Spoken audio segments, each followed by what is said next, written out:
Une jeune femme cupide eut une idée inhabituelle. Elle séduisit un riche veuf âgé, uniquement intéressé par l'héritage. Mais elle ne s'imaginait pas ce dont il était capable. Des mois plus tard, son cri de tristesse fut surprenant. Avant d'écouter ce récit émouvant, n'oubliez pas de vous abonner à la chaîne pour plus d'histoires. Dans le manoir des Dupont, situé au cœur du 16e arrondissement de Paris, Hélène observait son reflet dans le miroir vénitien, tout en ajustant le collier de perles qui avait appartenu à sa grand-mère. À 65 ans, elle conservait l'élégance et la posture qui la distinguaient comme l'une des principales mécènes des arts de la ville. Ses yeux verts, toujours vifs, se posèrent sur la photographie de son récent mariage avec Richard, 35 ans, son cadet. Le bruit de ses pas dans le couloir de marbre la ramena au présent. Richard entra dans la chambre, affichant son sourire caractéristique, celui qui avait conquis Hélène dès leur première rencontre à la galerie d'art, où il travaillait comme assistant conservateur. « Mon amour, es-tu prête pour le dîner de bienfaisance ?» demanda-t-il, ajustant la cravate de soie italienne qu'elle lui avait offerte le mois précédent. Hélène sourit, mais ses yeux révélaient une ombre d'inquiétude qui grandissait depuis quelques semaines. « Presque prête, chérie.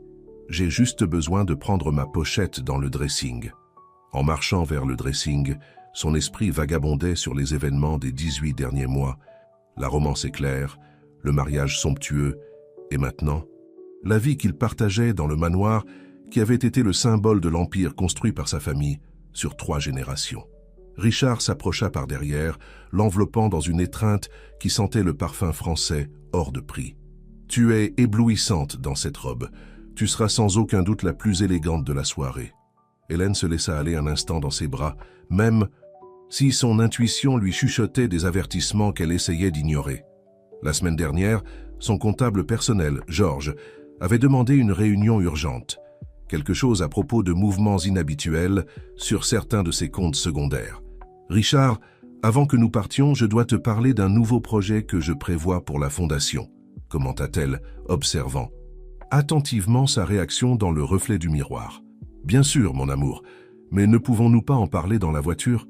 Nous sommes déjà un peu en retard, et tu sais à quel point la circulation parisienne peut être imprévisible, » répondit-il, consultant la montre Patek Philippe qu'elle lui avait offerte comme cadeau de mariage. Dans la voiture, Hélène observait le profil de son mari pendant qu'il conduisait la Porsche à travers la ville illuminée. Elle se souvint du jour où elle l'avait rencontré, quand il avait démontré une connaissance impressionnante de l'art contemporain français lors d'une exposition qu'elle parrainait. « J'ai pensé à élargir la portée de la Fondation Dupont, » commença-t-elle, remarquant comment ses doigts serrèrent légèrement le volant. « Je veux créer un programme de bourse d'études pour les jeunes artistes. Plus d'investissement dans la Fondation, Hélène. Ne penses-tu pas que tu consacres déjà trop de ressources à la philanthropie ?» La réponse vint avec un ton qu'elle n'avait jamais remarqué auparavant, un mélange d'irritation et de quelque chose d'autre qu'elle n'arrivait pas à identifier. « L'argent est le mien à investir comme bon me semble, n'est-ce pas ?»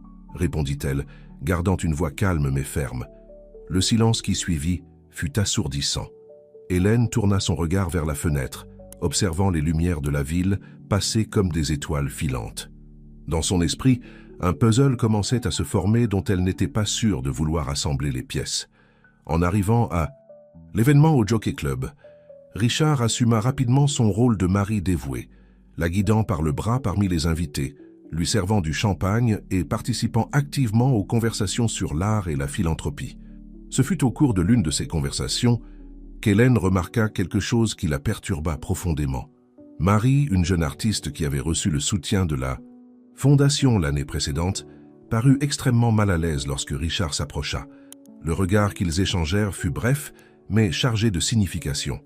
Cette nuit-là, alors que les invités circulaient dans le salon doré du club, Hélène commença à élaborer ses propres plans. Des années d'expérience dans les affaires et la vie sociale lui avaient appris que les apparences trompaient souvent et que la véritable nature des gens finissait toujours par se révéler. Dans son sac reposait la carte que Georges, son comptable, lui avait discrètement remise pendant le cocktail. Il y était noté un rendez-vous pour le lendemain matin. Hélène savait que cette rencontre pourrait tout changer, mais elle n'avait encore aucune idée de l'ampleur des révélations qui l'attendaient. Observant Richard circuler dans la salle avec son charme habituel, Hélène ajusta une fois de plus son collier de perles, une pièce qui portait non seulement une valeur monétaire, mais des générations d'histoire familiale. Pendant ce temps, dans son esprit, commençait à germer la graine d'un plan qui changerait non seulement sa vie, mais le destin de nombreuses autres personnes. Le premier mouvement serait subtil, presque imperceptible. Après tout, comme sa grand-mère disait toujours, les plus grandes tempêtes commencent par une seule goutte de pluie. Et Hélène Dupont était sur le point de déclencher un véritable déluge. Le lendemain matin de l'événement de bienfaisance, Hélène se réveilla avant l'aube. Richard dormait profondément à ses côtés, son visage jeune et serein contrastant avec les premiers rayons de soleil qui s'infiltraient à travers les rideaux de soie. Elle l'observa pendant quelques instants, se permettant de se rappeler à quel point il avait été facile de tomber amoureuse de ce sourire, de cette jeunesse qui semblait avoir ravivé sa propre vitalité. À pas silencieux, elle se dirigea vers son bureau privé, une pièce qu'elle gardait comme son sanctuaire personnel, depuis l'époque où elle dirigeait activement les affaires de la famille. Là, entourée de meubles en palissandre et d'œuvres d'art soigneusement sélectionnées, elle attendit l'arrivée de Georges, son comptable et ami de confiance, depuis plus de 30 ans.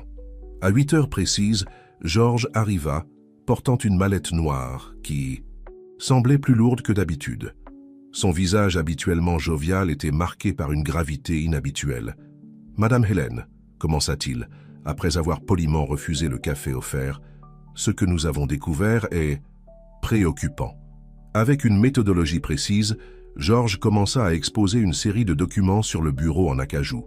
Relevés bancaires, transferts, registre d'achat, une trace financière qui racontait une histoire très différente de celle que Richard avait construite. Les mouvements ont commencé subtilement, expliqua Georges, pointant une série de petits transferts. Au début, c'étaient des montants qui auraient donc pu passer inaperçus sur des comptes de votre taille. Mais le schéma s'est intensifié. Hélène resta impassible, bien que son cœur batte plus fort à chaque nouvelle révélation. Les transferts avaient considérablement augmenté ces derniers mois, toujours vers des comptes différents, tous indirectement liés à des sociétés écrans. Et il y a plus, continua Georges, hésitant. J'ai réussi à retracer certaines des destinations finales de cet argent. Il y a un appartement dans le Marais. Il fit une pause, comme s'il choisissait soigneusement ses prochains mots. Un appartement qui est payé avec ses ressources, mais qui n'est pas à son nom. Hélène se leva et marcha vers la fenêtre, observant le jardin où ses roses préférées commençaient à s'épanouir. « Marie », murmura-t-elle, les pièces du puzzle s'assemblant avec une douloureuse clarté. « Oui », confirma Georges. « L'appartement est à son nom, et il y a des registres de rencontres fréquentes, de réservations dans des restaurants, de voyages. » L'ampleur de la trahison frappa Hélène par vagues successives. Ce n'était pas seulement une question d'argent, bien que les montants détournés soient considérables.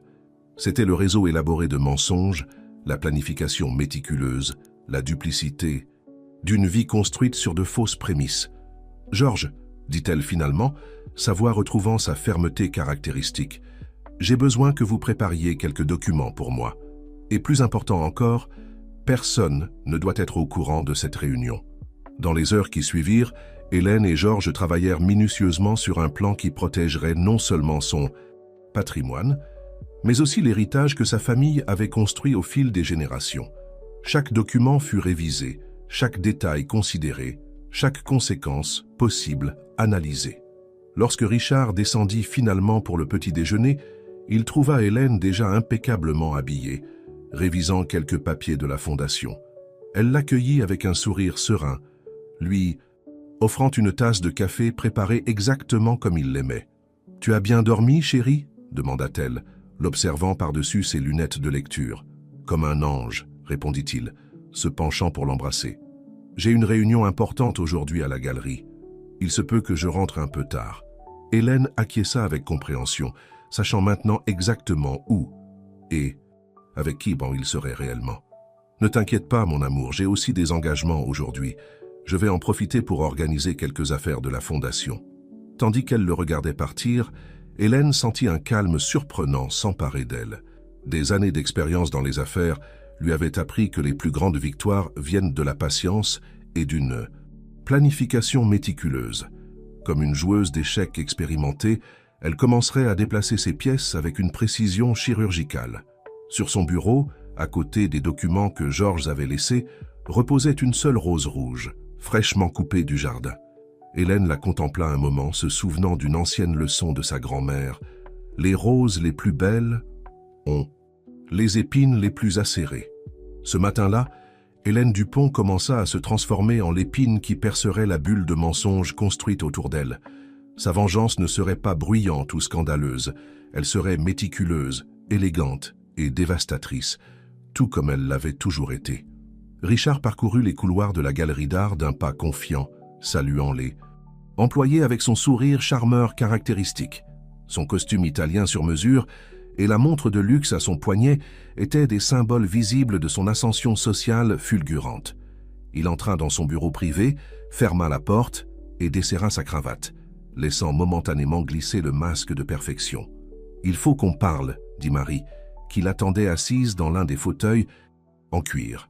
Ses yeux bruns, habituellement doux, étaient chargés d'inquiétude. Hélène était différente hier soir à l'événement. La façon dont elle m'a regardé, Richard se servit un verre au petit bar privé, essayant de dissimuler l'irritation qui commençait à monter. « Tu imagines des choses. Hélène ne se doute de rien. Elle est trop occupée avec sa fondation pour remarquer quoi.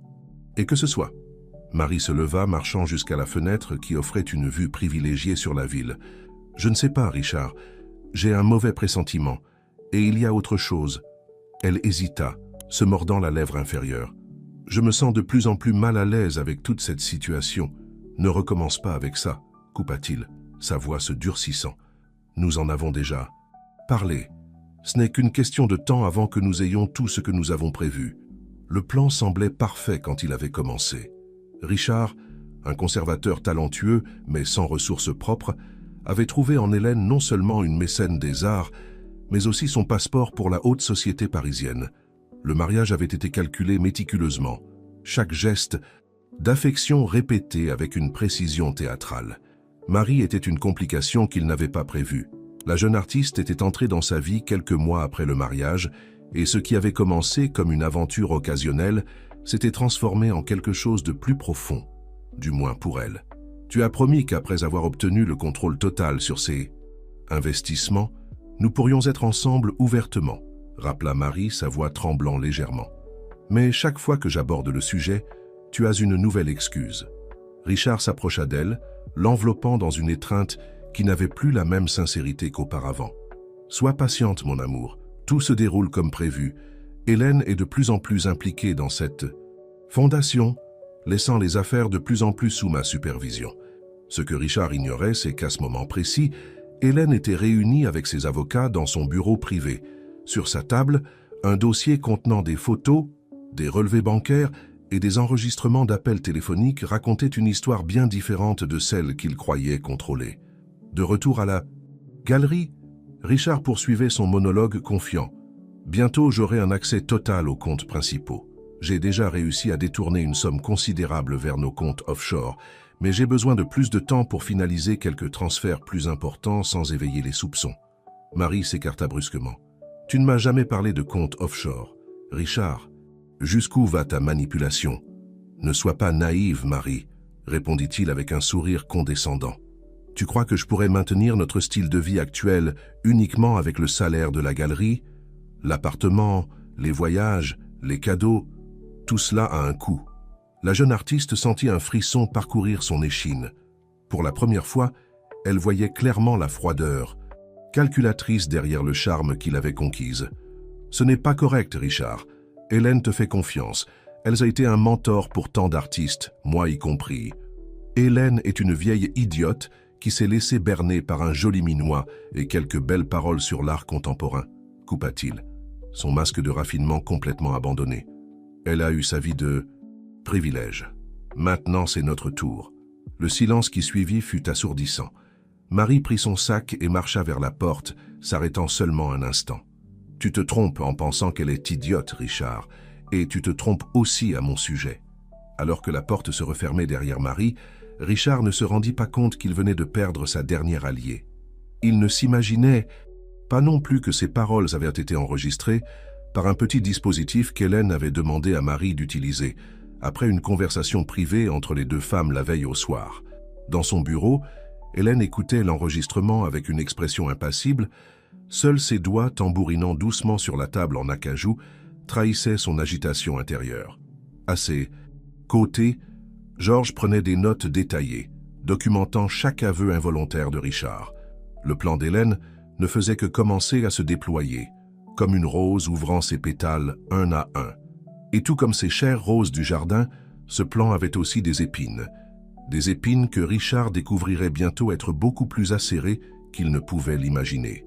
Hélène s'assit dans son fauteuil préféré dans la bibliothèque du manoir, une pièce qui gardait non seulement des livres rares, mais aussi des décennies de souvenirs familiaux. Dans ses mains, elle tenait une tasse de thé au jasmin, tout en attendant l'arrivée de sa prochaine visite. L'horloge ancienne marquait exactement 15 heures, lorsque Béatrice, son avocate de longue date, fut annoncée par la gouvernante. « Les documents sont prêts, Hélène, » dit Béatrice, ouvrant son porte-documents en cuir sur la table basse. « Nous avons réussi à retracer tous les mouvements financiers des 18 derniers mois. Le schéma est clair comme de l'eau de roche. » Hélène hocha la tête, posant délicatement sa tasse sur la soucoupe en porcelaine. « Et qu'en est-il des modifications que j'ai demandées dans les statuts de la Fondation ? Tout a été préparé selon vos instructions. À partir de maintenant, tout mouvement financier supérieur à 10 000 € nécessitera votre autorisation express. Nous avons également inclus des clauses spécifiques concernant la succession administrative. » Un sourire subtil courba les lèvres d'Hélène. « Excellent. Richard remarquera certainement ces changements bientôt. Il s'est montré très intéressé par les affaires de la Fondation dernièrement. » Béatrice hésita un moment avant de continuer. « Hélène, il y a autre chose. Marie nous a contactés ce matin. Elle veut collaborer pleinement avec nous. Elle a apporté des documents, des messages, des registres de rencontres. Je savais qu'elle ferait ce qu'il fallait, » répondit Hélène, se levant pour marcher vers la fenêtre. Marie a toujours été une jeune femme au bon cœur. Elle s'est simplement laissée entraîner dans les manipulations de Richard. Dehors, le jardin de roses était en pleine floraison, remplissant l'air de son parfum délicat. Hélène observa un papillon se posant délicatement sur l'une des fleurs, se rappelant comment Richard s'était aussi posé dans sa vie, beau et apparemment inoffensif, mais avec des intentions bien moins innocentes. « Que comptez-vous faire maintenant ?» demanda Béatrice, rangeant les documents sur la table. « Nous allons donner à Richard exactement ce qu'il veut, » répondit Hélène, se tournant vers son avocate, avec une lueur déterminée dans les yeux. « Ou plutôt, nous allons le laisser penser qu'il obtient ce qu'il veut. » À ce moment-là, le téléphone d'Hélène vibra avec un message de Richard. « Mon amour, j'ai une proposition intéressante à discuter concernant la Fondation. Pouvons-nous dîner dehors ce soir ?» Hélène montra le message à Béatrice qui haussa les sourcils avec compréhension. « Il devient plus audacieux. » « Précisément, » acquiesça Hélène, tapant une réponse affirmative. « Et c'est exactement ce dont nous avons besoin. Plus il sera confiant, plus il deviendra imprudent. » Les deux femmes passèrent les heures suivantes à peaufiner chaque détail du plan. Des documents furent signés, des instructions furent données, et un réseau complexe de protection juridique fut tissé autour du patrimoine des Dupont. Béatrice appela Hélène alors que son avocate s'apprêtait à partir. « Assurez-vous que le nouveau projet social de la Fondation soit prêt à être annoncé la semaine prochaine. Celui dont nous avons discuté concernant le soutien aux jeunes artistes. Le même que Richard a essayé de bloquer le mois dernier. » « Exactement celui-là, » confirma Hélène, un sourire énigmatique sur les lèvres. « Ce sera notre première petite surprise pour lui. » Après le départ de Béatrice, Hélène se consacra à se préparer pour le dîner. Elle choisit une robe vert émeraude qu'elle savait être l'une des préférées de Richard, la complétant avec le set d'émeraude dont elle avait hérité de sa mère. Chaque choix était délibéré, chaque détail calculé pour donner exactement l'image qu'elle souhaitait, celle d'une épouse confiante et insouciante. Tout en appliquant son rouge à lèvres, Hélène réfléchit à quel point les apparences pouvaient être trompeuses. Richard la voyait comme une riche veuve solitaire, facilement manipulable par sa jeunesse et son charme. Il ne savait pas qu'il avait affaire à une femme qui avait navigué pendant des décennies dans le monde des affaires, survivant à des tentatives d'escroquerie, des acquisitions hostiles et des trahisons d'entreprise. Le son de la sonnette annonça l'arrivée de Richard. Hélène jeta un dernier coup d'œil dans le miroir, ajustant une mèche de ses cheveux argentés. Sur son visage, le sourire serein habituel, mais dans ses yeux, une détermination de fer que peu avaient vue. La soirée promet d'être très intéressante, murmura-t-elle à son reflet, avant de descendre les escaliers pour retrouver son mari.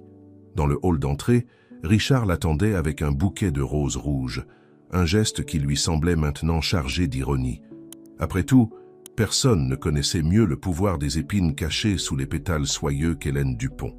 Le restaurant choisi par Richard était l'un des plus exclusifs de Paris, situé au sommet d'un gratte-ciel avec une vue panoramique sur la ville. Les lumières de la métropole scintillaient en dessous d'eux comme un tapis d'étoiles, créant une atmosphère de romance et d'opulence qui n'échappa pas à Hélène. Assis à une table avec une nappe en lin blanc et des couverts en argent, le couple semblait l'incarnation de l'élégance et du succès. Richard commanda une bouteille de champagne français, levant son verre pour porter un toast. « À ma merveilleuse épouse », dit-il, ses yeux brillants de ce qu'Hélène reconnaissait maintenant comme un mélange d'ambition et de calcul, et à l'avenir brillant qui nous attend. Hélène sourit, faisant teinter son verre contre le sien. « À l'avenir », répéta-t-elle, sa voix douce masquant le tourbillon d'émotions qu'elle ressentait intérieurement. Tout en savourant l'entrée, Richard commença à exposer sa proposition. « Hélène, ma chérie, j'ai beaucoup réfléchi à la fondation ces derniers temps. Tu as fait un travail incroyable, mais je pense qu'il est temps d'élargir nos horizons. » « Élargir » demanda-t-elle, feignant l'intérêt. « De quelle manière ?» Richard se pencha en avant, son enthousiasme palpable. « J'imagine des partenariats internationaux, des expositions itinérantes, peut-être même une filiale à New York ou à Londres. Mais pour cela, nous aurions besoin d'une gestion plus dynamique. » Hélène l'observa par-dessus le bord de son verre, remarquant comment il évitait soigneusement de mentionner l'aspect financier de sa proposition.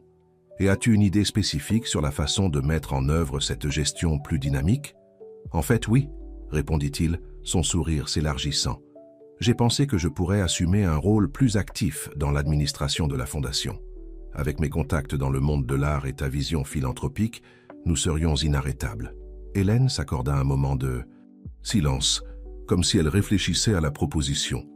En réalité, elle contrôlait la vague d'indignation qui menaçait de briser sa façade soigneusement construite. « C'est une idée intéressante, Richard, » finit-elle par répondre. « Par coïncidence, j'ai aussi pensé à quelques changements pour la Fondation. » L'intérêt de Richard fut immédiatement capté. « Quel genre de changement ?»« Oh, rien de très drastique, » dit Hélène avec désinvolture. « Juste quelques ajustements administratifs, une révision des statuts. En fait, je prévoyais d'en discuter avec toi dans les prochains jours. » Richard parvenait à peine à contenir son excitation. Dans son esprit, les pièces de son plan s'assemblaient enfin. « C'est merveilleux, Hélène. J'ai hâte d'entendre tes plans en détail. » Le dîner se poursuivit avec une danse délicate de demi-vérité et d'insinuations subtiles. Hélène permit à Richard de parler longuement de ses idées grandioses pour la Fondation, insérant des commentaires occasionnels qui l'encourageaient à révéler davantage ses véritables intentions. Pendant ce temps, elle réfléchissait au contraste entre l'homme assis en face d'elle et le jeune homme dont elle était tombée amoureuse il y a moins de 2 ans. Là où elle voyait autrefois de la passion pour l'art et une ambition authentique, elle ne voyait maintenant que de l'avidité et de la manipulation. À la fin du repas, lorsque le serveur apporta l'addition, Richard fit un geste pour la prendre, mais Hélène fut plus rapide. « Laisse-moi m'en occuper, chérie. Après. Tout, nous avons beaucoup à célébrer, n'est-ce pas ?» Richard sourit, visiblement satisfait du tour qu'avait pris la conversation. « Tu es incroyable, Hélène. Je ne sais pas ce que j'ai fait pour mériter une épouse si compréhensive et généreuse. » Hélène signa l'addition d'un geste élégant, s'autorisant un sourire énigmatique. « Oh, Richard, crois-moi, tu recevras exactement ce que tu mérites. » En sortant du restaurant, Richard enlaça Hélène, l'embrassant avec ce qui semblait être une passion sincère.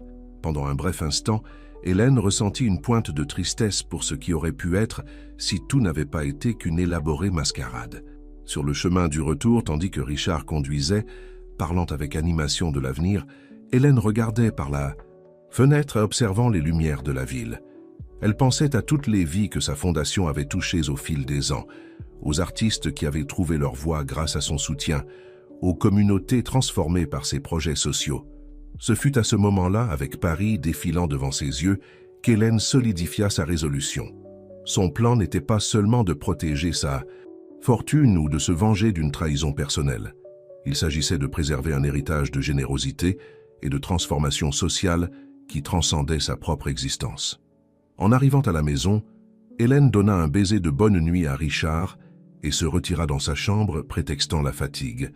Seule, elle marcha jusqu'à sa coiffeuse, où une seule rose reposait dans un vase en cristal. Touchant doucement ses pétales, elle murmura pour elle-même. « Le spectacle ne fait que commencer, mon cher, et tu n'as aucune idée du rôle que tu vas jouer. » Le lendemain matin, après le dîner, Hélène se réveilla avant l'aube, son corps encore réglé sur le rythme d'une vie entière consacrée aux affaires. Elle s'habilla silencieusement, laissant Richard endormi dans leur lit, King Size. Elle descendit les escaliers du manoir d'un pas léger, les premiers rayons du soleil commençant à peine à teinter le ciel de Paris. Dans son bureau privé, Hélène alluma l'ordinateur et accéda à un email crypté envoyé par Georges, son comptable. Les informations contenues dans le message confirmaient ses soupçons. Richard avait fait de nouvelles tentatives pour accéder à des comptes bancaires et des fonds d'investissement ces derniers jours. Avec un soupir, Hélène s'adossa dans son fauteuil en cuir, s'accordant un moment de réflexion. Le plan qu'elle avait élaboré était en marche, mais chaque étape devait être soigneusement calculée. La moindre erreur pourrait alerter Richard et tout compromettre. À 7h30 précise, la sonnette du manoir retentit.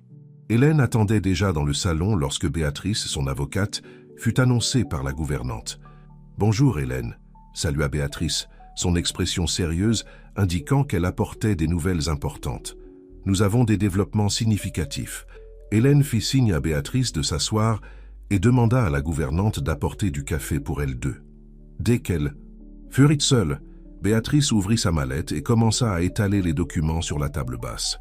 Les modifications des statuts de la Fondation ont été enregistrées hier après-midi, expliqua Béatrice.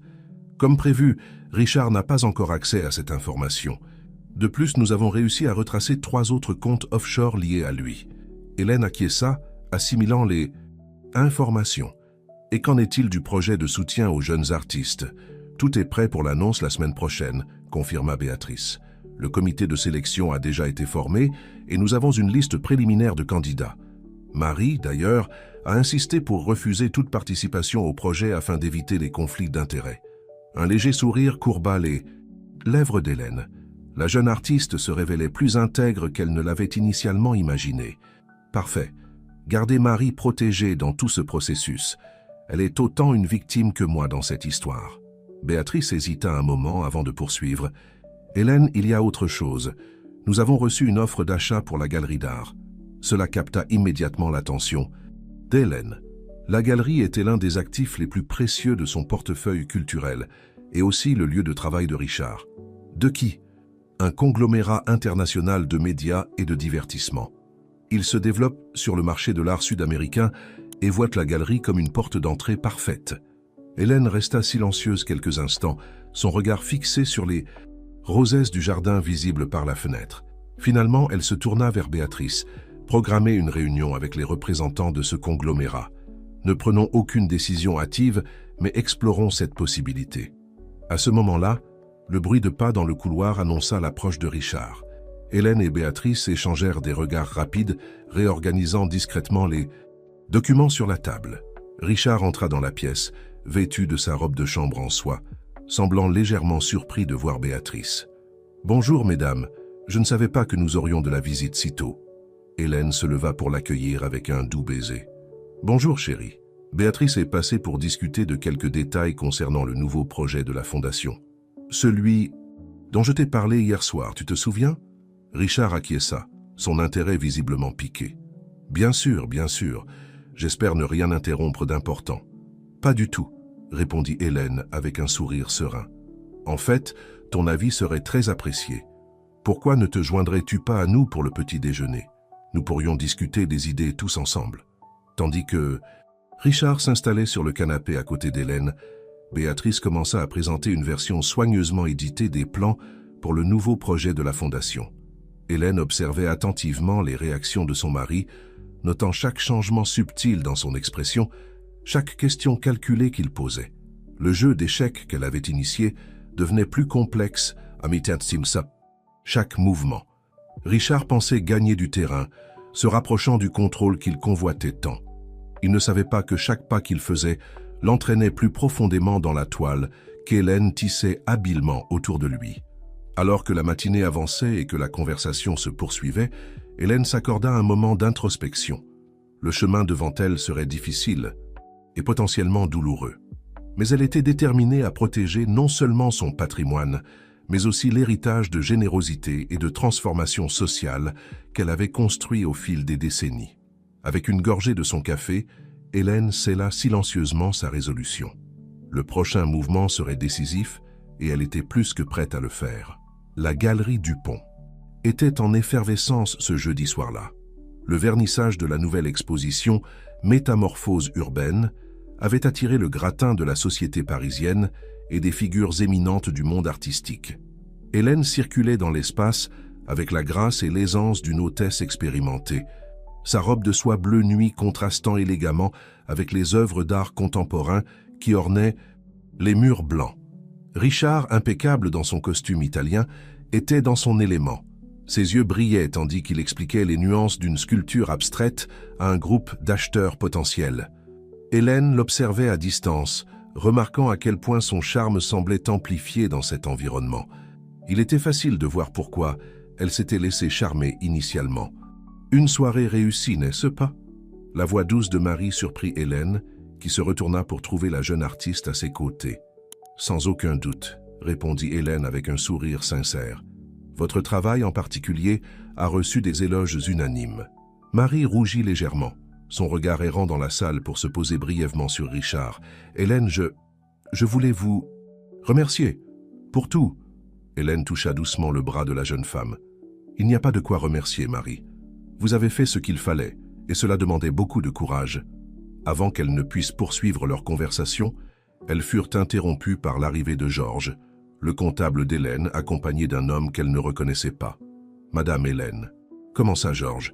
Sa voix basse et discrète. « J'aimerais vous présenter Monsieur Alexandre Voisin, représentant du groupe Art Monde. » Hélène tendit la main pour saluer le nouveau venu, son instinct d'affaires immédiatement en alerte. « Monsieur Voisin, c'est un plaisir de vous rencontrer.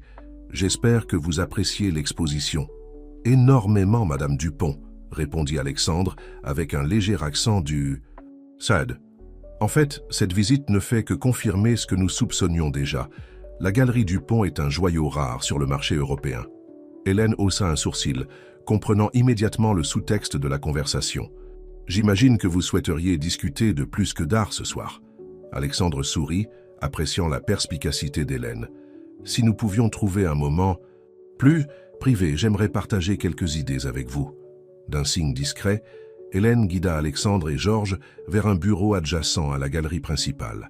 Avant d'entrer, elle lança un regard significatif à Béatrice, son avocate, qui comprit le signal et se positionna stratégiquement pour maintenir Richard distrait. Dans le bureau, Alexandre n'alla pas par quatre chemins. « Madame, Dupont, le groupe Art Monde est prêt à faire une offre substantielle pour la galerie Dupont. Nous pensons qu'avec notre réseau international et vos contacts locaux, nous pourrions créer quelque chose de vraiment révolutionnaire sur le marché de l'art européen. » Hélène écouta attentivement tandis qu'Alexandre exposait les termes de la proposition. Les chiffres étaient en effet impressionnants, mais son intérêt allait au-delà de l'aspect financier. « Et qu'en est-il de la gestion actuelle de la galerie ?» demanda-t-elle, son ton décontracté masquant l'importance de la question.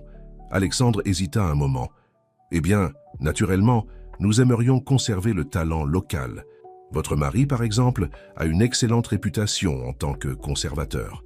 Mais les décisions stratégiques seraient prises conjointement avec notre équipe internationale. » Hélène échangea un regard rapide avec Georges, qui hocha la tête presque imperceptiblement. Ce pourrait être le mouvement qu'ils attendaient. « Monsieur Voisin, » commença Hélène, sa voix ferme, « votre proposition est certainement intrigante. J'aimerais prendre quelques jours pour examiner tous les aspects et consulter mon équipe. Pouvons-nous prévoir une réunion plus formelle la semaine prochaine ?» Alexandre acquiesça avec enthousiasme, visiblement satisfait du tour que prenait la conversation. Ils échangèrent leurs cartes et convinrent des détails pour la prochaine rencontre avant de retourner à l'agitation du vernissage. De retour dans le salon principal, Hélène fut immédiatement abordée par Richard qui semblait légèrement anxieux. « Ma chérie, où étais-tu ? Nous avons quelques collectionneurs importants qui veulent te rencontrer. Hélène sourit, glissant son bras sous le sien. Je réglais simplement quelques questions administratives, rien dont tu doives te préoccuper. Allons, montre-moi ces collectionneurs. Tandis qu'il se frayait un chemin parmi les invités, Hélène réfléchissait aux événements de la soirée. La proposition du groupe Artmonde pourrait être la clé pour déclencher la prochaine phase de son plan. En même temps, elle était douloureusement consciente de la façon dont chaque pas l'éloignait encore davantage de l'homme à ses côtés, un homme qu'elle avait cru aimer un jour. La soirée avançait, et avec elle, le jeu d'échecs complexe qu'Hélène orchestrait. Chaque pièce se déplaçait vers sa position finale, et bientôt, très bientôt, ce serait l'heure de l'échec et mat. Le lendemain matin du vernissage, Hélène se réveilla tôt, son esprit déjà en pleine activité. Elle s'habilla avec soin, choisissant un ensemble tailleur qui transmettait à la fois élégance et autorité. Aujourd'hui serait une journée cruciale, et elle devait être en plein contrôle de chaque situation. Elle descendit prendre son petit déjeuner, trouvant Richard déjà à table, feuilletant le journal financier avec une tasse de café expresso à côté. Il leva les yeux, souriant en la voyant. « Bonjour mon amour, tu as bien dormi après tout le succès d'hier ?» Hélène lui rendit son sourire, se servant une tasse de thé. « Bonjour chérie, j'ai très bien dormi, merci. En fait, je me suis réveillée pleine d'idées pour la fondation et la galerie. » L'intérêt de Richard fut immédiatement piqué, exactement comme Hélène l'avait prévu. « Oh, quel genre d'idée !»« Eh bien, commença-t-elle, mesurant soigneusement ses paroles, j'ai pensé à étendre nos opérations, peut-être même envisager quelques partenariats internationaux. » Les yeux de Richard brillèrent d'un mélange de surprise et d'ambition mal dissimulée. « C'est fascinant, Hélène. Par coïncidence, j'ai aussi pensé à quelque chose de similaire. Que dirais-tu d'en discuter plus en détail ce soir? Nous pourrions dîner à la maison, rien que nous deux. »« Parfait, » acquiesça Hélène, cachant sa satisfaction. Derrière sa tasse de thé, les pièces bougeaient exactement comme prévu. Après le petit déjeuner, Hélène partit pour une série de réunions qui occuperaient sa matinée. La première, avec Béatrice et Georges, eut lieu dans un café discret du centre-ville. « Les documents sont prêts », informa Béatrice, faisant glisser un dossier sur la table. Toutes les modifications des statuts de la fondation ont été finalisées et enregistrées. Richard n'aura accès à aucun compte, ni à aucune décision importante sans votre autorisation expresse.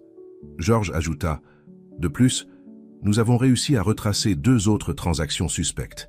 Il devient imprudent, Hélène. Je pense qu'il sent qu'il est prêt d'obtenir ce qu'il veut. » Hélène acquiesça, un mélange de tristesse et de détermination dans ses yeux. « Excellent travail, vous deux. Maintenant, concernant la proposition du groupe Artmonde, la conversation se poursuivit, esquissant les prochaines étapes du plan d'Hélène. Chaque mouvement était méticuleusement calculé, prévoyant les réactions possibles de Richard et préparant des contre-mesures. L'après-midi, Hélène fit une visite surprise à la galerie. Elle trouva Richard dans son bureau, apparemment absorbé par un appel téléphonique.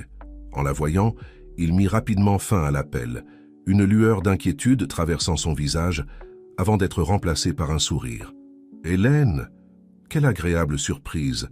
Qu'est-ce qui t'amène ici ?» Elle s'approcha, déposant un léger baiser sur sa joue.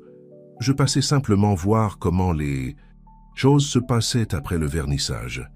Et pour te rappeler notre dîner de ce soir, j'ai des nouvelles excitantes à partager. » Richard parut momentanément mal à l'aise, mais retrouva vite sa composition. « Bien sûr, j'ai hâte d'entendre tes idées. » Hélène fit semblant de ne pas remarquer quand il tourna discrètement l'écran de l'ordinateur hors de sa vue. Au lieu de cela, elle sourit et changea de sujet, parlant des éloges que l'exposition avait reçus. En quittant la galerie, Hélène fit une dernière escale. Dans l'atelier de Marie, elle trouva la jeune artiste travaillant sur une nouvelle pièce. « Hélène !» s'exclama Marie, surprise et un peu nerveuse. « Je ne m'attendais pas.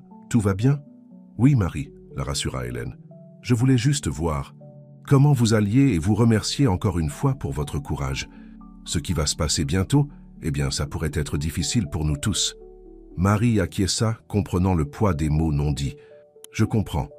Et je suis désolée pour tout. » Hélène toucha doucement l'épaule de la jeune femme. « Ne vous blâmez pas. Parfois, nos choix nous mènent sur des chemins inattendus. L'important est ce que nous faisons quand nous reconnaissons nos erreurs. » En quittant l'atelier, Hélène ressentit un mélange d'émotions. De la tristesse pour ce qui aurait pu être, de la détermination pour ce qui devait être fait, et une pointe d'anxiété pour ce qui allait venir. De retour au manoir, Hélène consacra les heures suivantes aux préparatifs finaux. Chaque document fut revu, chaque détail vérifié. Quand la nuit tomba enfin, elle était prête. Richard rentra ponctuellement à 20h, apportant avec lui une bouteille de vin coûteux. Le dîner se déroula dans une atmosphère de fausse normalité, avec une conversation légère et des sourires répétés. Ce ne fut qu'après le dessert, lorsqu'ils s'installèrent dans le salon avec leur verre de vin, qu'Hélène décida qu'il était temps. « Richard », commença-t-elle, sa voix calme mais ferme, « je pense qu'il est temps que nous ayons une conversation franche sur l'avenir, sur la fondation, la galerie et sur nous. » Le sourire de Richard vacilla un instant, une ombre d'appréhension traversant ses yeux. Il ne savait pas, mais le jeu qu'il pensait gagner était sur le point de se retourner complètement contre lui. Le salon du manoir Dupont, habituellement un espace de confort et d'élégance, semblait maintenant chargé d'une tension électrique. Hélène et Richard étaient assis face à face, leur verre de vin rouge oublié sur la table basse. « L'avenir » répéta Richard, essayant de garder son sang-froid. « Bien sûr, mon amour.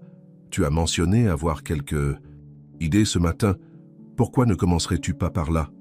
Hélène observa son mari un moment, remarquant la légère tension dans ses épaules, la façon dont ses doigts tambourinaient discrètement sur l'accoudoir du fauteuil. Elle prit une profonde inspiration, se préparant à ce qui allait suivre. « En fait, Richard, j'aimerais commencer par parler du passé, plus précisément des 18 derniers mois. » Le sourire de Richard vacilla un instant. « Que veux-tu dire ?» Hélène se leva calmement, se dirigeant vers une étagère proche. De là, elle sortit un dossier qu'elle avait stratégiquement caché plus tôt. « J'ai fait quelques découvertes intéressantes récemment. Sur des mouvements financiers, des rencontres secrètes, des plans élaborés. » Le visage de Richard pâlit, visiblement. « Hélène, je ne sais pas de quoi tu parles. S'il y a eu un malentendu... » « Il n'y a aucun malentendu, Richard, » l'interrompit-elle, sa voix ferme mais maîtrisée. « J'ai ici des registres détaillés de chaque centime détourné, chaque mensonge proféré, chaque manipulation planifiée. » Elle commença à étaler des documents sur la table basse, relevés bancaires, photos de surveillance, transcriptions de conversations. Les yeux de Richard parcouraient frénétiquement les papiers, son visage un mélange de choc et de panique grandissante. « C'est absurde », tenta-t-il d'argumenter, mais sa voix trahissait son insécurité. « Quelqu'un doit essayer de nous séparer, de créer des tensions entre nous. » Hélène s'autorisa un sourire triste. « Oh, Richard, crois-moi, personne n'a eu besoin de créer la moindre tension. Tu as fait tout cela tout seul. » Elle prit alors une télécommande et alluma la télévision du salon. Sur l'écran apparut la vidéo de Richard dans le bureau de la galerie, parlant ouvertement de ses plans pour prendre le contrôle des finances d'Hélène. « Comment ?» balbutia-t-il, le choc évident dans sa voix. « Ne sous-estime. »« Pas une femme trahie, mon cher, » répondit Hélène, sa voix maintenant chargée d'un mélange de peine et de détermination. « Surtout une qui a passé des décennies à construire et protéger un empire. » Richard se leva brusquement, son charme habituel complètement effacé. « Tu ne peux pas me faire ça. Tout ce que j'ai fait, c'était pour nous, pour notre avenir. » Hélène rit, un son sans humour. « Notre avenir ? Non, Richard. Tout ce que tu as fait, c'était pour toi-même, pour ton ambition démesurée, pour ta cupidité. » Elle se dirigea alors vers la fenêtre, regardant le jardin de roses qu'elle aimait tant. « Tu sais, j'ai vraiment cru en toi au début. J'ai cru que nous avions quelque chose de spécial, quelque chose de vrai. Quelle naïveté de ma part, n'est-ce pas ?» Richard, réalisant que sa façade s'était complètement effondrée, changea de tactique. « Hélène, s'il te plaît, nous pouvons en parler, trouver une solution.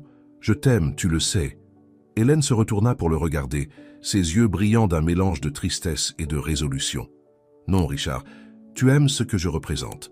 L'argent, le statut, le pouvoir. Mais tu ne m'as jamais aimé, moi. » Elle prit alors un autre document dans le dossier. « Ceci est un accord de divorce.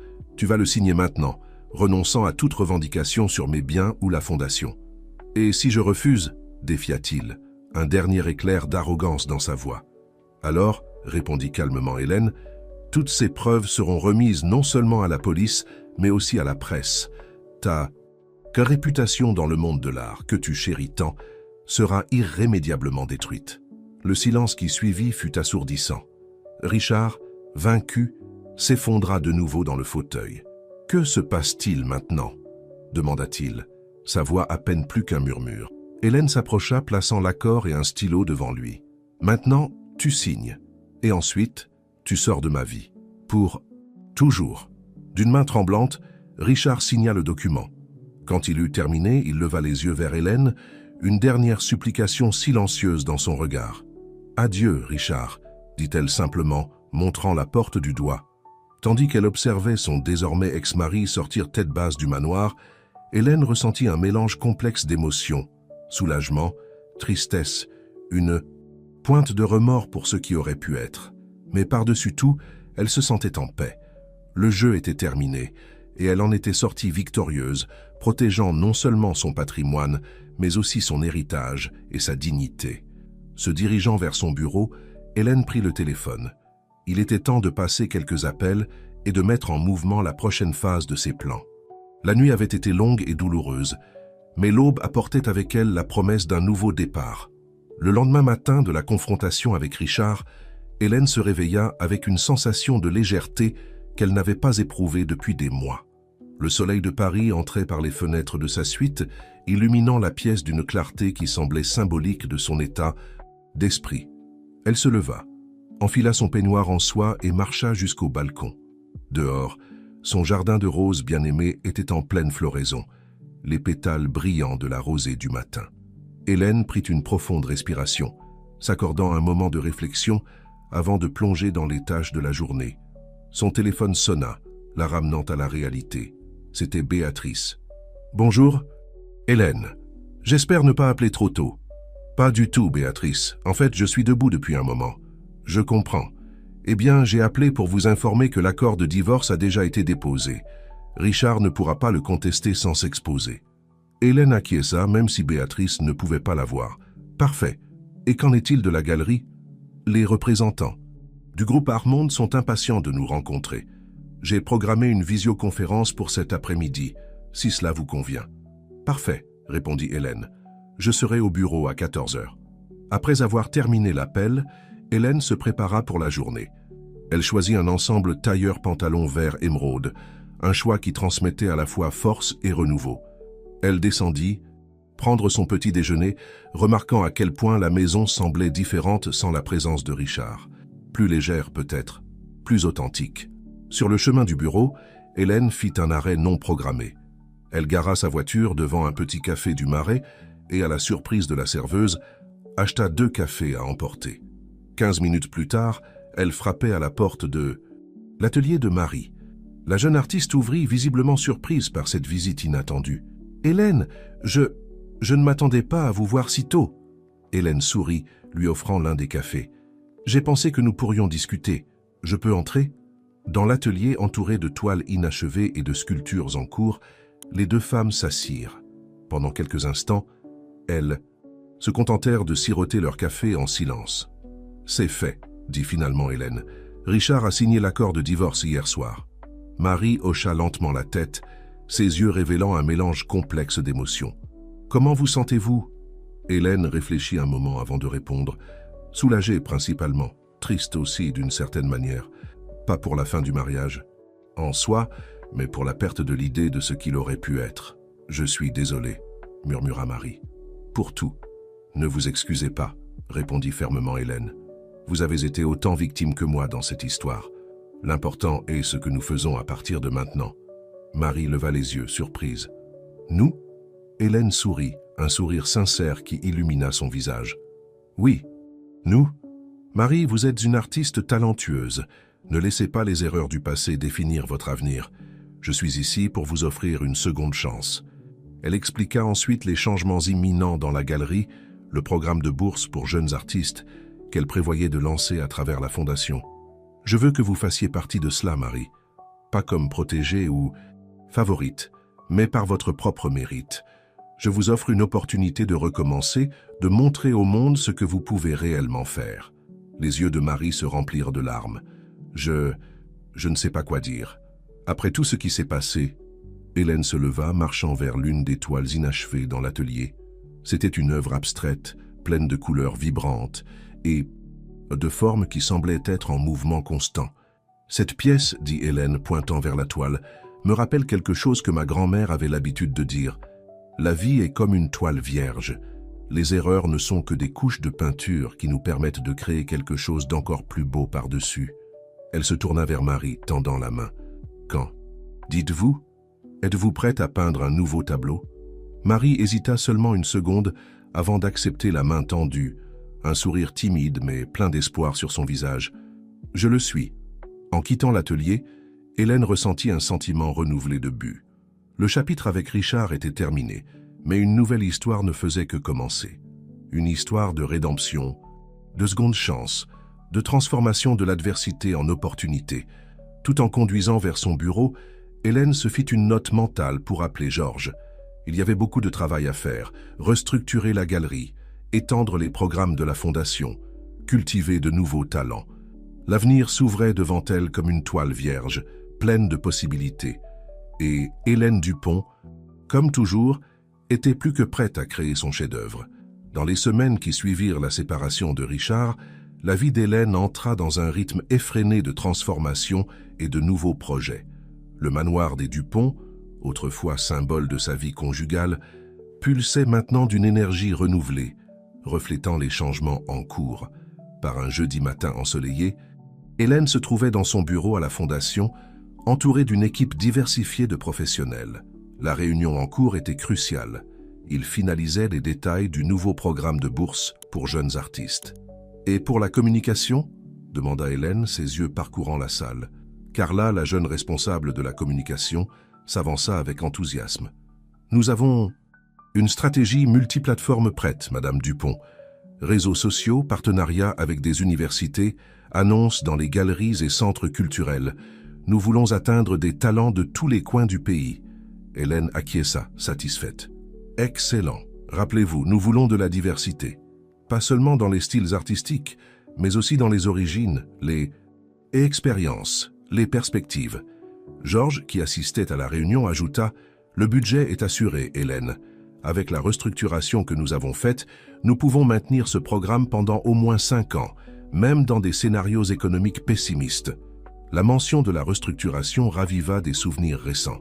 La négociation avec le groupe Artmonde avait été qu'intense, mais extrêmement fructueuse. Hélène avait réussi à vendre 40% de la galerie pour une somme substantielle, tout en conservant le contrôle majoritaire et en assurant une injection de capital qui permettrait d'étendre considérablement les opérations de la galerie et de la fondation. « Excellent travail, équipe », conclut Hélène, un sourire sincère sur son visage. « Lançons le programme la semaine prochaine. Je veux que ce soit un événement mémorable. » Après la réunion, Hélène décida de faire une visite surprise à la galerie. À son arrivée, elle fut accueillie par un bourdonnement d'activités. Les employés déplaçaient des œuvres d'art, ajustaient l'éclairage et discutaient avec animation de la disposition des pièces. « Madame Dupont !» s'exclama Rodrigue, le nouveau conservateur en chef, en la voyant. « Quelle bonne surprise! Nous étions justement en train de mettre la touche finale à la nouvelle exposition. » Hélène parcourut l'espace, observant attentivement chaque détail. L'énergie était palpable, très différente de l'atmosphère tendue qui prévalait dans les derniers mois de la gestion de Richard. « Et comment s'en sort Marie ?» demanda Hélène, remarquant l'une des œuvres de la jeune artiste en évidence. Rodrigue sourit. « Étonnamment bien. Elle a travaillé sans relâche et sa nouvelle série suscite beaucoup d'intérêt. Je pense qu'elle a trouvé une nouvelle voie artistique. » Hélène acquiesça, satisfaite. La décision de donner une seconde chance à Marie s'avérait judicieuse. La jeune femme ne produisait pas seulement des œuvres impressionnantes, mais était aussi devenue une mentor informelle pour d'autres artistes en début de carrière. En quittant la galerie, Hélène décida de faire un détour par le jardin des Tuileries. Marchant dans les jardins bien entretenus, elle réfléchit aux changements des derniers mois. La douleur de la trahison de Richard était toujours là, une blessure qui prendrait du temps à cicatriser complètement. Mais maintenant, cette douleur s'accompagnait d'un sentiment croissant de but et d'accomplissement. Son téléphone vibra, la ramenant au présent. C'était un message de Béatrice. Dernier document du divorce finalisé, tout est réglé légalement. Hélène prit une profonde inspiration, sentant un poids se lever de ses épaules. C'était officiellement la fin d'un chapitre, et le début d'un autre. S'asseyant sur un banc avec vue sur le jardin, Hélène s'accorda un moment d'introspection. Elle se rappela toutes les fois où elle avait douté d'elle-même, où elle avait failli se laisser emporter par les manipulations de Richard. Mais elle se souvint aussi de la force intérieure qu'elle avait découverte, du réseau de soutien qu'elle avait construit au fil des ans. Avec un sourire déterminé, Hélène se leva. Il y avait beaucoup de travail à faire, beaucoup de vies à toucher, beaucoup d'art à créer et à partager. Le soleil se couchait sur l'horizon de Paris, peignant le ciel de teintes oranges et roses, comme si la ville elle-même célébrait ce nouveau départ. Tandis qu'elle retournait vers sa voiture, Hélène fit une promesse silencieuse à elle-même. L'héritage qu'elle laisserait ne serait pas seulement une richesse matérielle, mais de transformation, d'opportunité et de beauté. Et cela, elle le savait, valait plus que tout l'argent du monde. Le grand jour était arrivé. La galerie Dupont était méconnaissable, transformée en un décor éblouissant pour le lancement du programme de bourse et l'inauguration de la nouvelle exposition Métamorphose, l'art en transformation. L'espace vibrait d'une énergie électrique, un mélange palpable d'attente et de créativité. Hélène, vêtue d'une élégante robe bleu nuit qui accentuait sa posture royale, circulait dans la salle, saluant les invités et conversant avec animation avec des artistes, des critiques et des mécènes des arts. Ses yeux brillaient d'une vitalité renouvelée, reflet des semaines de travail intense et de buts retrouvés. « Hélène, ma chère, c'est tout simplement magnifique !» s'exclama Éléonore, une vieille amie et consoeur mécène des arts. « Tu as réussi à rassembler une collection vraiment impressionnante ici. » Hélène sourit, reconnaissante. « Merci Nora, c'est le résultat de beaucoup de travail d'équipe et d'une vision partagée. » Pendant qu'elle discutait, Hélène remarqua Marie de l'autre côté de la salle, entourée d'un petit groupe d'admirateurs enthousiastes. La jeune artiste semblait transformée, confiante, éloquente, sa passion pour l'art évidente dans chaque geste animé, tandis qu'elle expliquait son travail. « Si tu veux bien m'excuser, » dit Hélène à Éléonore se dirigeant vers le centre de la salle. Avec un léger tintement de sa coupe de champagne, Hélène capta l'attention de tous les présents. Le bourdonnement des conversations cessa progressivement, tous les regards se tournant vers elle. « Bonsoir à tous », commença-t-elle, sa voix claire et forte résonnant dans l'espace. « C'est avec une immense joie que je souhaite la bienvenue à chacun d'entre vous en cette soirée spéciale. L'exposition Métamorphose, l'art en transformation, n'est pas seulement une collection d'œuvres extraordinaires, c'est une célébration du pouvoir de l'art de nous transformer, de nous défier, de nous faire voir le monde avec de nouveaux yeux. » Elle fit une pause, son regard parcourant la salle, se connectant avec chaque visage attentif. Mais cette soirée n'est pas seulement consacrée à l'art que nous voyons sur les murs. Il s'agit de l'avenir de l'art dans notre pays. C'est avec une grande fierté que j'annonce officiellement le lancement du programme de bourse Dupont pour jeunes artistes. Un murmure d'approbation parcourut la foule. Hélène continua. Ce programme est un engagement envers l'avenir, un engagement à nourrir de nouveaux talents, à donner une voix aux artistes de toutes origines et expériences, parce que nous croyons que la véritable richesse d'une société réside dans la diversité de ses expressions artistiques. Elle invita alors Marie à la rejoindre. La jeune artiste, visiblement émue, s'avança jusqu'au centre de la salle. « Marie, ici présente », dit Hélène, posant une main douce sur l'épaule de la jeune femme, est un exemple vivant du pouvoir transformateur de l'art et des secondes chances. Son parcours et son œuvre témoignent de ce qui peut se produire lorsque les talents sont nourris et que des opportunités sont offertes. Marie, les larmes aux yeux, prit le microphone. « Merci Hélène, et merci à vous tous. Cette exposition, cette opportunité, c'est plus que je n'aurais pu rêver. C'est une chance de recommencer, de redéfinir qui je suis en tant qu'artiste et en tant que personne. Et c'est ce que nous espérons offrir à d'autres jeunes artistes à travers ce programme de bourse. » Les applaudissements furent assourdissants. Hélène observa la scène avec un mélange de fierté et d'émotion. Ce moment, réalisa-t-elle, était le véritable triomphe. Pas la vengeance contre Richard, pas la protection de sa fortune, mais la création de quelque chose de significatif, quelque chose qui continuerait à impacter des vies longtemps après son départ. Au fur et à mesure que la soirée avançait, Hélène se retrouva à réfléchir sur son parcours. La douleur de la trahison de Richard, bien que toujours présente, s'était transformée en quelque chose de plus, une force motrice pour le changement et la croissance. Chaque défi, chaque obstacle était devenu un tremplin vers ce moment d'accomplissement. Tandis qu'elle observait les invités admirer les œuvres d'art, discuter passionnément de techniques et de signification, Hélène ressentit une profonde sensation de paix. L'héritage qu'elle construisait ne concernait pas seulement l'argent ou le prestige. Il s'agissait d'inspiration, d'opportunité et de la beauté transformatrice de l'art.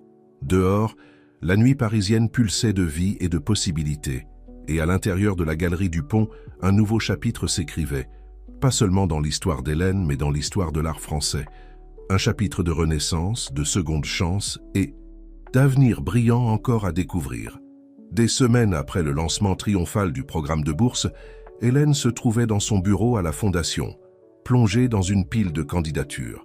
L'intérêt pour le programme avait dépassé toutes les attentes, avec des centaines de jeunes artistes de toute la France soumettant leurs portfolios et propositions. Un léger coup à la porte interrompit sa concentration. C'était Béatrice, son avocate et amie fidèle. « Hélène, vous avez un moment ?» demanda-t-elle, son ton suggérant que le sujet était important. « Bien sûr, Béatrice. Que se passe-t-il » Béatrice entra, fermant la porte derrière elle. « J'ai reçu quelques informations concernant Richard. » Le nom de son ex-mari provoquait encore un pincement au cœur d'Hélène, mais elle garda son sang-froid. Quel genre d'informations? Apparemment, il essaie de monter une nouvelle galerie à Lisbonne. Il cherche des investisseurs, utilisant ses anciens contacts du monde de l'art. Hélène resta silencieuse un moment, absorbant la nouvelle. Une partie d'elle voulait complètement ignorer toute mention de Richard, le laisser dans le passé où il appartenait. Mais une autre partie, la femme d'affaires astucieuse qu'elle avait toujours été, savait qu'elle devait être au courant de tout mouvement pouvant affecter ses affaires ou sa réputation. « A-t-il eu du succès ?» demanda-t-elle finalement. Béatrice secoua la tête. « Pas vraiment, d'après ce que j'ai entendu.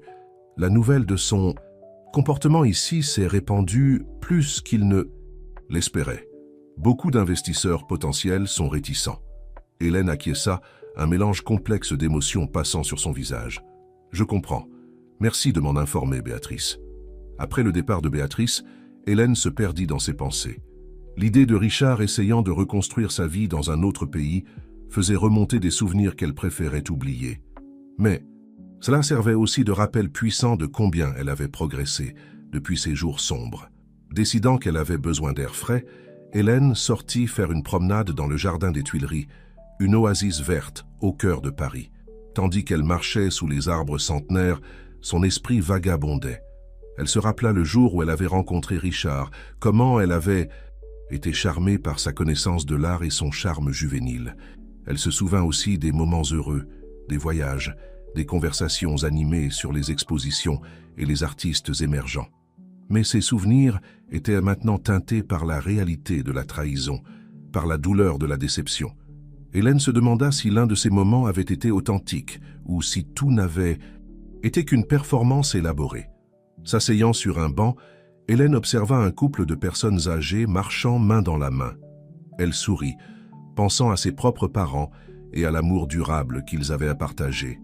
Peut-être que ce type d'amour ne lui était pas destiné, mais cela ne signifiait pas que sa vie était moins pleine ou significative.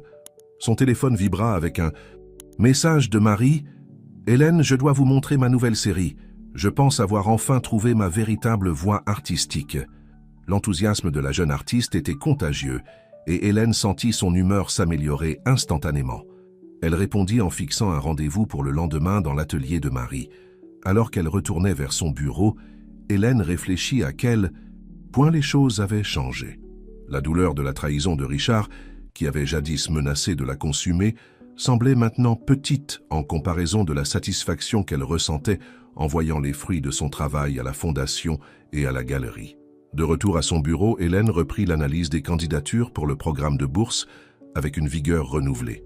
Chaque portfolio représentait un rêve, une possibilité de transformation. Et c'était là-dessus qu'elle voulait concentrer son énergie et ses ressources. Le passé avec Richard était exactement là où il devait être, dans le passé. Le présent était rempli de possibilités excitantes. Et l'avenir? Eh bien, l'avenir s'écrivait à chaque nouveau coup de pinceau, à chaque sculpture modelée, à chaque vision artistique prenant vie. Hélène sourit pour elle-même, ressentant une vague de gratitude pour tout ce qu'elle avait vécu, le bon comme le mauvais. Car chaque expérience l'avait menée à ce moment, à cette version plus forte et plus sage d'elle-même. Et cela, elle le savait, était la véritable œuvre d'art de sa vie. Le lendemain matin, Hélène se rendit à l'atelier de Marie avec un mélange de curiosité et d'anticipation. L'enthousiasme de la jeune artiste dans le message de la veille avait éveillé son intérêt, et elle avait hâte de voir ce que Marie avait créé. En arrivant à l'atelier, Hélène fut accueillie par une Marie rayonnante, les cheveux négligemment attachés en chignon, des taches de peinture sur les doigts et le tablier. « Hélène, je suis si contente que vous soyez venue. Je suis tellement excitée de vous montrer », s'exclama Marie, la guidant à l'intérieur de l'espace. L'atelier était un chaos créatif, avec des toiles, des pinceaux et des tubes de peinture éparpillés partout. Mais au centre du chaos, couverte de draps blancs, se trouvaient 3 grandes toiles. « Prête ?» demanda Marie, sa main posée sur le premier drap. Hélène acquiesça, souriant devant l'énergie contagieuse de l'artiste. Avec un geste dramatique, Marie retira les draps, révélant les œuvres. Hélène resta momentanément sans voix. Les 3 toiles formaient un triptyque puissant. La première représentait une figure féminine enveloppée d'ombre, les contours à peine définis, suggérant la vulnérabilité et l'incertitude. La deuxième montrait la même figure émergeant des ombres, des fragments de lumière et de couleur commençant à la définir. La troisième et dernière toile était une explosion de couleurs vibrantes, la figure maintenant pleinement formée, se dressant triomphante contre un fond de possibilités infinies. « Marie », finit par dire Hélène, sa voix chargée d'émotion, « c'est extraordinaire. » La jeune artiste sourit, ses yeux brillants. « Je l'appelle Renaissance. C'est à propos de mon parcours. Notre parcours, en fait. » Hélène s'approcha des toiles, absorbant chaque détail. Elle pouvait voir dans les coups de pinceau l'angoisse de la trahison, la lutte pour redécouvrir l'identité, et enfin la joie de la Renaissance. « Vous savez, » continua Marie, sa voix plus douce maintenant, « quand tout est arrivé, quand la vérité a éclaté, je pensais que ma carrière, ma vie d'artiste, tout était fini. Mais vous m'avez donné une seconde chance, pas seulement à la galerie, mais pour redécouvrir qui je suis en tant qu'artiste. » Hélène sentit des larmes se former dans ses yeux. « Oh Marie, vous avez fait tout le travail difficile. J'ai simplement fourni la toile vierge. » Les 2 femmes restèrent silencieuses un moment, contemplant les œuvres et tout ce qu'elles représentaient. « Je veux que cette série soit la pièce centrale de la prochaine exposition, » dit finalement Hélène. « C'est un message puissant, pas seulement sur l'art, mais sur la résilience, sur la transformation. » Marie acquiesça, émue. Ce serait un honneur. Tandis qu'elle discutait des détails de l'exposition à venir, Hélène ne put s'empêcher de réfléchir à son propre parcours. Tout comme dans les toiles de Marie, elle aussi avait émergé des ombres, se redéfinissant et redécouvrant sa force. En quittant l'atelier quelques heures plus tard, Hélène se sentit revigorée. Le travail de Marie était un rappel vivant du pouvoir, transformateur de l'art et de l'impact que le programme de bourse pourrait avoir sur la vie de tant de jeunes artistes. Sur le chemin du retour vers la fondation, Hélène fit un arrêt impulsif dans un magasin de matériel d'art. Elle acheta des toiles, des pinceaux et des peintures, quelque chose qu'elle n'avait pas fait depuis des années. Ce soir-là, dans son atelier personnel, longtemps négligé au manoir, Hélène se retrouva face à une toile vierge. Elle prit un pinceau, le trempa dans de la peinture bleu profond et fit le premier trait. Tandis qu'elle peignait, Hélène eut l'impression de déterrer une partie d'elle-même longtemps oubliée. Chaque coup de pinceau était une affirmation, chaque couleur une déclaration. Ce n'était pas un chef-d'œuvre, loin de là, mais c'était authentique. C'était elle. Des heures passèrent sans qu'elle s'en rende compte. Quand elle recula enfin pour observer son travail, le soleil se levait déjà, peignant le ciel de Paris de teintes roses et orangées. La toile devant elle était une explosion de couleurs et de formes, chaotique et belle à la fois. C'était le portrait de son voyage émotionnel, de sa transformation. C'était imparfait, mais profondément honnête. Hélène sourit pour elle-même, ressentant une paix qu'elle n'avait pas expérimentée depuis longtemps. Elle réalisa que, tout comme elle avait fourni une toile vierge à Marie et à tant d'autres artistes, l'univers lui avait accordé sa propre toile vierge, et elle ne faisait que commencer à peindre sa nouvelle histoire. Les mois suivants, passèrent dans un tourbillon d'activités pour Hélène. L'exposition de Marie, intitulée Renaissance, fut un succès retentissant, attirant l'attention non seulement du monde de l'art français, mais aussi de critiques et de collectionneurs internationaux. Le programme de bourse battait son plein, avec la première promotion de jeunes artistes produisant déjà des œuvres surprenantes. Par un après-midi ensoleillé de printemps, Hélène se trouvait dans son bureau à la Fondation, révisant les rapports du dernier trimestre lorsque Georges, son fidèle comptable, entra avec une expression sérieuse. « Hélène, nous avons une situation qui nécessite votre attention, » dit-il, déposant un dossier sur le bureau. Intriguée, Hélène ouvrit le dossier et commença à lire les documents. Son expression passa de la curiosité à l'inquiétude, puis à la détermination. « Une tentative d'acquisition hostile ?» demanda-t-elle, regardant Georges par-dessus ses lunettes de lecture. Georges acquiesça. Il semble qu'un conglomérat international essaie d'acheter suffisamment d'actions de la galerie pour obtenir le contrôle majoritaire. Ils approchent discrètement certains actionnaires minoritaires. Hélène resta silencieuse un moment, assimilant l'information. Une partie d'elle ne pouvait s'empêcher d'admirer l'audace de la manœuvre. Une autre partie, la femme d'affaires expérimentée qui avait affronté d'innombrables défis au fil des années, formulait déjà des stratégies. « Très bien, dit-elle finalement, se levant. Convoquons une réunion d'urgence. Appelez Béatrice, Rodrigue et l'équipe des relations avec les investisseurs. Nous avons du travail. » Les 48 heures suivantes furent intenses. Hélène dirigea une série de réunions stratégiques, passa d'innombrables appels et travailla sans relâche pour protéger le contrôle de la galerie. Son expérience et son réseau de contacts s'avérèrent inestimables. À la fin, grâce à une combinaison d'astuces financières, de négociations habiles et du soutien loyal de ses partenaires de longue date, Hélène réussit non seulement à repousser la tentative d'acquisition, mais aussi à renforcer la position de la galerie sur le marché. Épuisée mais triomphante, Hélène s'autorisa enfin à se détendre dans son fauteuil préféré chez elle, un verre de vin rouge à la main. Réfléchissant aux événements des derniers jours, elle prit conscience de quelque chose d'important. À aucun moment pendant toute cette crise, elle n'avait pensé à Richard ou au passé. Son esprit était entièrement concentré sur le présent et l'avenir. Ce fut dans ce moment de clarté qu'Hélène prit une décision qui allait tout changer. Prenant son téléphone, elle envoya un message à Béatrice. « J'ai besoin que vous prépariez quelques documents. Il est temps d'assurer l'avenir de la Fondation et de la galerie. » Le lendemain matin, Hélène réunit son équipe la plus proche. Georges, Béatrice, Rodrigue et, à la surprise de tous, Marie. « Merci d'être venu », commença Hélène, sa voix calme mais pleine de détermination. « Les événements récents m'ont fait réfléchir profondément à l'avenir, sur l'héritage que nous voulons laisser. » Elle fit une pause regardant chaque visage dans la pièce. « J'ai décidé de créer un trust pour gérer la fondation et la galerie après mon départ, » poursuivit-elle. Un trust qui garantira que notre mission de soutenir les artistes et de promouvoir l'art français se poursuive pendant des générations. La pièce resta silencieuse, tous absorbant le poids de cette déclaration. Mais, ajouta Hélène avec un sourire, je n'ai pas l'intention d'aller nulle part de sitôt.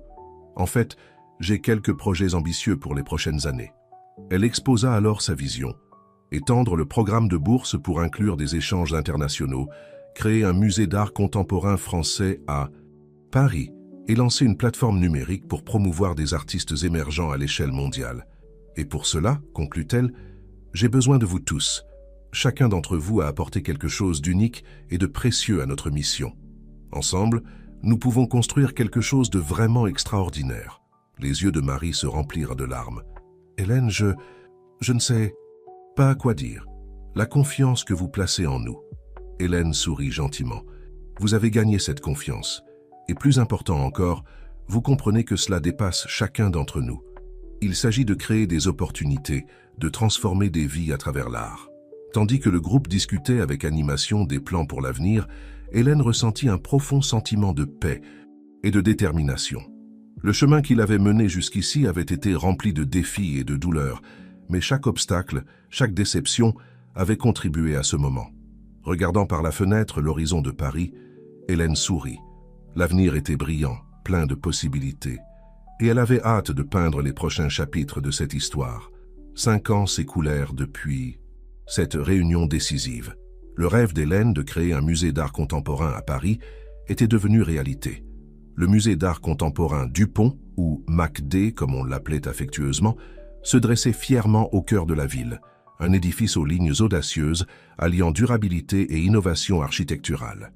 C'était la veille de l'inauguration officielle du musée, coïncidant avec une exposition monumentale intitulée « Métamorphose, un siècle d'art français ».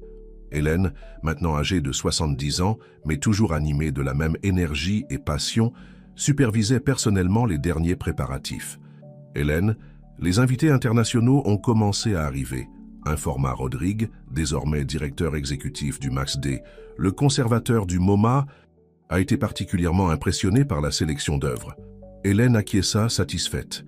L'exposition était l'aboutissement d'années de travail acharné, réunissant des chefs-d'œuvre d'artistes français consacrés aux côtés de créations innovantes, des jeunes talents découverts grâce au programme de bourse. Alors qu'elle parcourait les vastes couloirs du musée, Hélène ne put s'empêcher de réfléchir au chemin parcouru. Chaque salle, chaque œuvre d'art racontait une histoire, non seulement celle des artistes, mais aussi celle de sa propre transformation personnelle.